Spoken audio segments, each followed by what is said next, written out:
Hello, hello. What's up, everyone? Duane here with Bronco Wild Outdoors. And before I turn the camera on, just wanted to check out this thumbnail here for our video.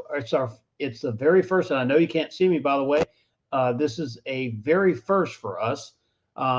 We'll be publishing our first series of videos. We're having um, a new segment on our YouTube channels called Day Tripping, and where we take our Bronco out for somewhere, obviously within a day's drive of us here, southeastern Virginia, and check it out. And today was a really cool day. Hey, Gavin. Gavin's not over here right now. He's doing some back of the room stuff. See how it looks for me, buddy. Turn the comments on here. But Gavin and I spent about 4 hours today driving our new Badlands. And so what I want to tell you, the driving between, riding around town a few hours, test driving versus driving it for 4 hours straight. Country roads, back roads, high crest in the road, narrow, a lot of bumps, obviously not four-wheeling, but just that the kind of driving that will make you tired in a vehicle that pretty much sucks on the road. So how did it feel? Well, it was great. I was pleasantly surprised. I was hoping that the seats weren't going to get a little worn, but tiring, that type thing. But like I said, plenty of videos. The cockpit in there was built for me, I think, and we had an exciting time. So we left our house and we went out to thanks, Gavin. We went out to Suffolk, Virginia, and actually we have a bank here. It's a credit union called Bronco Bank. So we did a little on Instagram. We took a picture there next to the sign. It was kind of cool. But we left there and we started hitting the country roads on a mostly two-lane road over about 22 miles. We passed seven Bronco Sports. And then we ended up going to a place in Surrey, Virginia. And that's where we talked to a nice person there that owns a Area 51 Bronco Sport with a bakery there in Surrey, Virginia, which I highly recommend, by the way. And we just had a blast. We were going to try to do the ferry and head over to Jamestown and get some really good pictures and some video in Jamestown. But we weren't able to do that. So the ferry, I guess there's two ferries that run consistently on the weekends, and one was struck by lightning last week or 2 weeks ago, and it's down for the count. So they had one going, versus two passing each other. They had just the one. So anyway, we ended up going over to Wakefield. All this is in southeastern Virginia, and we ended up at Bacon's Castle. Now, if you do a quick Google search, you'll learn a lot about it if you don't know from the history books about Bacon's Castle. It's a cool place built in the mid-1600s. There was an addition put on the place in the mid 1800s, and so you got to figure, man, that's some really cool stuff. So,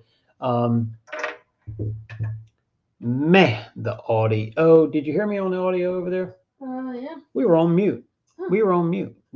I think. Yeah, we've had a software issue here, and I appreciate you guys joining us here. If you couldn't hear me before, we've had a software issue, and now that I've actually gotten all that fixed, it's just really hard to get it going. But anyway, today we spent, I don't know if you heard any of that, we spent Gavin and his thing there. We spent 4 hours in the Bronco, driving the Bronco. Yep, we can see it. And this also a pencil sharpener. Well, we'll talk to them in a minute. They didn't hear that because the audio was trashed on that. I'll go back on the couch. Yeah. So we spent 4 hours in the Bronco. We started in Suffolk, Virginia, did a little photo shoot over at a Bronco bank there, and then headed on mostly 2 lanes of road. This is about 22 miles of 2-lane road, mostly 2-lane road. And there was 7 Bronco Sports. And then we actually went into Surrey, Virginia, and we saw our 8th Bronco Sport, Area 51 at a bakery there. Real nice place, by the way. If you're ever in Surrey, Surrey's where you'd pick up the ferry, or just outside Surrey, you'd pick up the ferry to go between Smithfield, Surrey area over to Jamestown. Pretty cool. So 4 hours of driving the Bronco, country roads with a high crest, kind of bumpy, little busy. How did it feel? Well, I have the 4-door Badlands Sasquatch. We have marine grade um, interior, and the seats were comfortable. The seats were actually great. 4 hours of driving, no issues whatsoever. We did notice a little bit of condensation in the passenger side tail light starting to form today. I'm trying to remember if I've had it on any other vehicle or not, so we're gonna keep an eye on that. But mechanically, the Bronco did very well. And what was interesting for me is I think it's going to be a good day trip vehicle because I wasn't tired, fatigued whatsoever. I mean, driving it. I mean, 4 hours is not a lot, but consider we weren't on the highway; we were on back country roads mostly, and it was interesting. So, but seeing it was funny to see. I'm going to do a search on how many Bronco Sports Ford has sold. You have to figure in 22 miles in a mainly rural area, we counted a total of 8, and that's I think that's pretty remarkable. I don't know if I saw 8 of the same vehicles of any other type of brand. So um, the Bronco did very well. We did some really cool stuff, but our first day trip in this, how does it feel? We got to go to a cool place. We took some good pictures, and we're gonna have a video coming out this week. We are looking forward to going to Roanoke. Our trip got postponed, and we were supposed to go last week, so I think we're going to be there November 6th.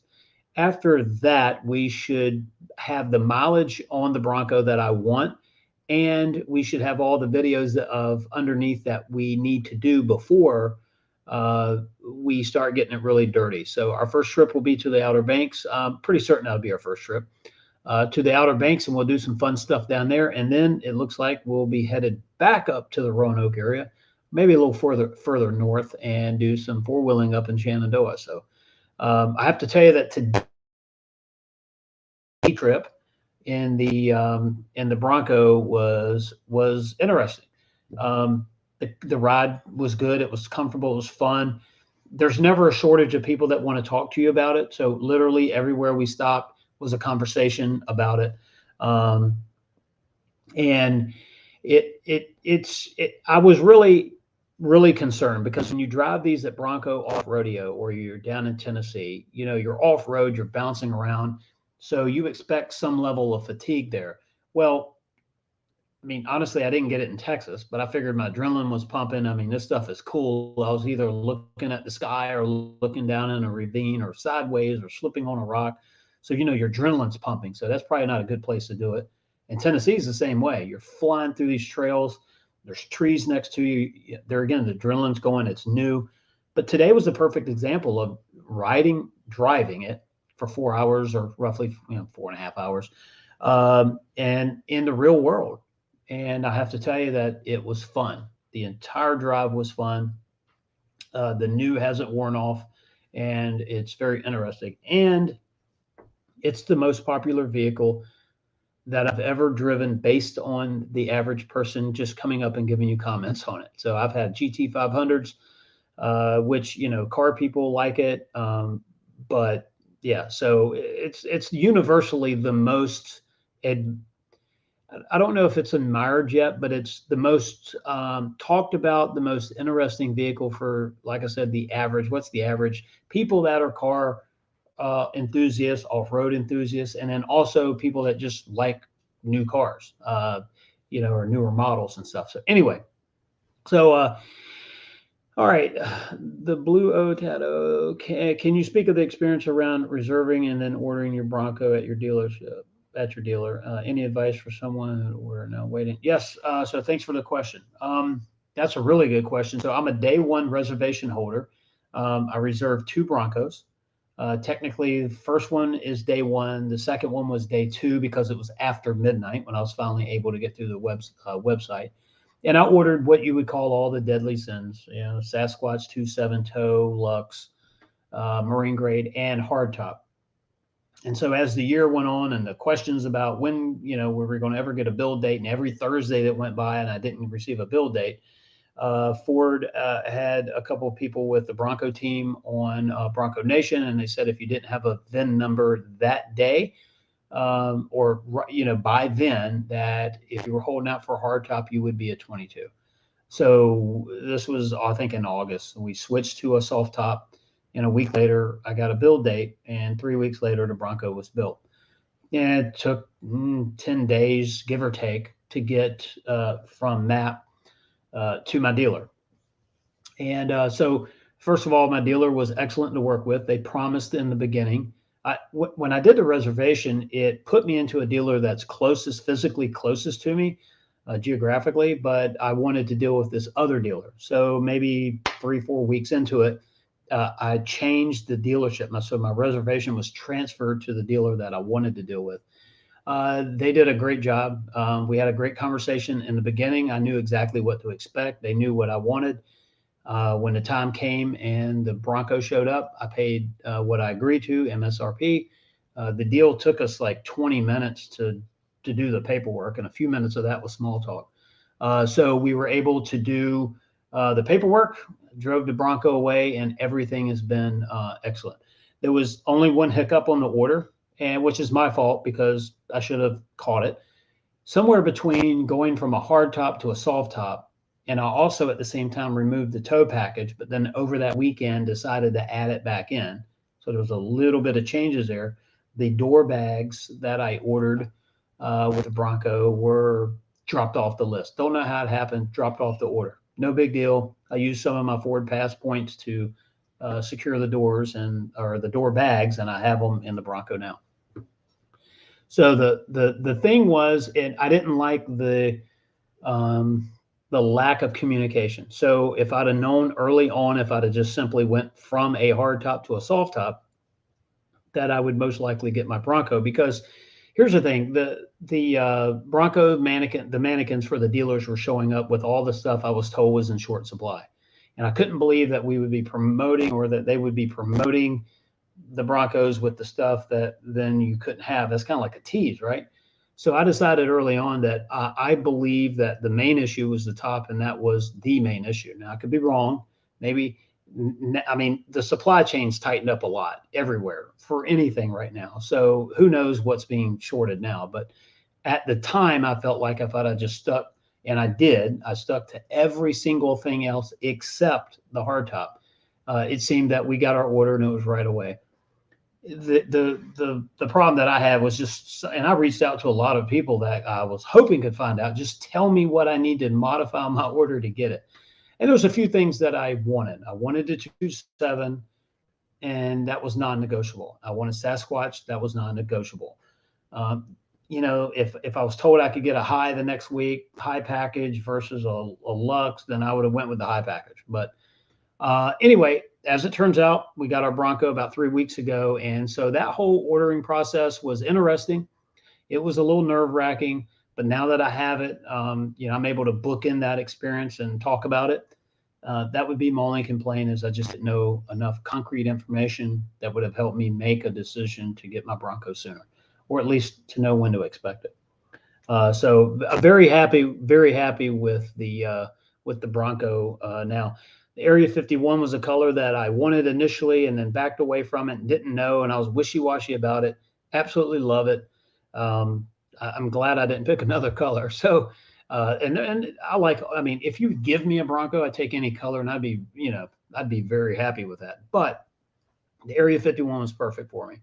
So I hope that answered your question. The dealer, I think, can make or break, and can make this in a good experience or an aggravating one. And so my dealer, and they also sell, it's Win Ford and Volvo in Hampton, Virginia, and they do stuff online as well. So if you're hunting for a dealer, go online, check them out, and I think you're very welcome. And I think that I know how they treated us is remarkable. So I would, in a minute, would go online and deal with them. So allocations for 2022s are going to be a little bit different. I think you might have seen some stuff out there. Bronco 6G had a few articles on it. I'm sure 6X did. I don't know about Bronco Nation, but it looks like it. And I have a prediction above and beyond the allocations, which I know nothing about the dealers that are going to get more or less. But looking at the business environment in general, I see that the more dealers are going to charge more than MSRP. I just personally see it. I don't know why 5,000 seems like a number that I think someone would gravitate to. because let's face it, the supply chain is really screwed up right now, and you can blame it on a lot of stuff, but it could be handled differently than it's being handled. But we've got what we've got, right? And so I predict that there's going to be a strain on manufacturers to get these cars of all types out to buyers. And so, is the car market going to solve itself in the next year? Look, I don't know, and I think it's a bad thing right now with inflation ticking up, and typically banks are going to want to screw around with interest rates. So I mean, people want to buy, they want to buy now, and so let's just see how next year plays out. But I would guess that the average dealer is going to charge more. I'm not advocating for it. I don't personally like it. I've never liked it with the GT 500. I'll tell you a little story about that. I waited in a line in 2006, when that car was coming out and you could order it. I waited in line at a local dealership. I got there at maybe 3:30 in the morning, 4. I mean, that's how crazy, like who does that? But we did it. And we stood there. We paid them a deposit, put our name on a list when they opened up, I think 8 o'clock. So we had to get there, that early because they were limited in how many orders they could take.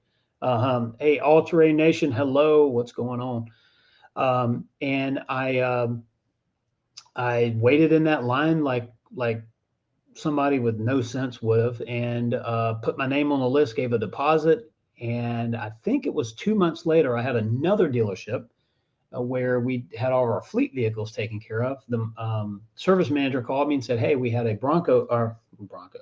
We had a GT 500 come in, a red and white one, all black interior. The guy can't do the deal. The owner said that he would sell it to you at sticker if you do it this afternoon." And 30 minutes later, I was there looking at it. We shook hands, and a couple hours later, I owned that GT 500. And so I was able to get around that markup over, because back then it was 20,000 on a hard top and 25 or 30,000 on a soft top. Man, I wasn't going to do that, because, well, I initially was going to, but then I really started second guessing that. So I was able to get my deposit back from the other dealer, and I did this deal. So I really don't intend on buying. That's why I probably won't own a Raptor, at least for years to come, because that will be a vehicle that they're going to charge a premium on. And I mean, I can't guarantee that. I don't know if, but just based on what we have right now, I would imagine that, yeah, they're probably going to charge a premium on it. The Raptor is, I don't know enough about it to tell you that I would love it right now. I know we're getting ready to do shooting the video this week. I'm kind of bringing some of my engine building knowledge back to what I've been reading up on the 2.7. The 2.3 is a good engine as well, but the 2.7 has so many more possibilities with it, I think. And we're going to do a video this week that talks about the 2.7 and also talks about the 3.5, which I believe would be the engine, if it's not been announced already. Maybe I've lived under a rock for the last couple of weeks, but it's probably going to be a 3.5, and it's going to make some really good horsepower. But the 2.7 has some very interesting features in it. Most people, you look at it, it is the second gen. It's the build name on it was Nano. They've changed a lot about it. And so that video that we're going to shoot this week, I don't know, have an exact day, but before next Sunday, we'll upload that video talking about 2.7 and all the cool stuff down inside of it, that the more I learn about it, the more I like it. I already liked it. That's why I ordered it. But now it's very interesting. And I know some people are obsessed with the fact that it's a belt-driven oil pump. But there's a reason for that as well, and so that video is going to cover that. But getting back to MSRPs and everything else, I think that right now that the 2.7 liter with Lux interior is going to probably in 2022 fetch a little. It's going to demand a little bit more to get it, because I do think some of the technology there would probably thin out with the supply chain issues. But I also know that Ford's really got things going very well with this build now. Now the top issues taken care of. They're putting out a lot of Broncos right now, and I don't know if all of the dirt mountain Broncos are if they have new tops and are out yet. I haven't seen a picture showing how many's left there. but I know that they were knocking that down pretty quick. I've seen a lot of people that were waiting on one of their Broncos, and from that was sitting at Dirt Mountain, and a lot of them has taken delivery in just in the last week, 2 weeks, really. Um, but so we'll see how 22 works out. It's going to be very interesting. So, but I know that if you're waiting right now, it's worth the wait. I mean, when you can get, I can tell you all the little cool features about it. Uh, it's just a very awesome vehicle. So today was a nice trip. We drove on some little country rough roads, bouncing around a little bit for about 4 hours. We ended up going to 3 different places and taking some good video. So we actually got to not only drive the Bronco, but to go see some cool places right here in our backyard. And so that's the idea around this part of our YouTube channel that's launching this week called Day Tripping. It'll probably be a subtitle in your Bronco, but when you take your Bronco out from wherever you live in the country, I'm sure within 2 hours there's something to see. Well, there may be a couple holes in the corners of the world around here, but overall, I think that you can find some pretty cool stuff to do. And one thing that I want Gavin and I to do is to be able to experience that, to get out and to see this stuff and not just stay, hermits. Part of the Bronco experience has gotten me to do stuff other than work, which is a very important thing. We have a lot of other stuff going on there, but anyway, that's it for today. This whole Bronco thing is actually awesome. I couldn't believe the people today that commented on it. They liked it. They thought it was cool looking. People that I just would never think I would strike up a conversation with talking about cars, and pretty cool. Actually, in Surrey, met a car dealer. Talked to someone there that's a salesperson at a car dealership, and they just delivered their first one. And he said it's a very interesting vehicle, and I think they like seeing 2 of them, my Bronco and the Bronco Sport, there next to each other. But and to cap that off, seeing 8 Bronco Sports within a 22-mile stretch of 2-lane road is pretty remarkable. So I think we'll do a story on how many have been built. Whether you like them or not, I don't really care. It's a cool Bronco, and it is a Bronco. It's a Bronco for the buyer that's not going to buy the 2-door or 4-door. There's different people out there, right? And so it's a cool vehicle. I know we drove the heck out of them in Townsend, Tennessee, beat them around and drug the bash plates for quite a bit, and they performed very well. So seeing all the Bronco Sports today was pretty cool. It was interesting. We didn't see any full-size Broncos today. But hey, who knows? As time goes on, you're going to see more and more and more of these things. So, hey, I appreciate everyone checking out our show tonight, and kind of short tonight. My sidekick is not feeling well tonight, so he will join us next week for sure. And we may have a live stream this week coming out. But hey, I appreciate it, and I hope everyone has a great, productive week. See ya.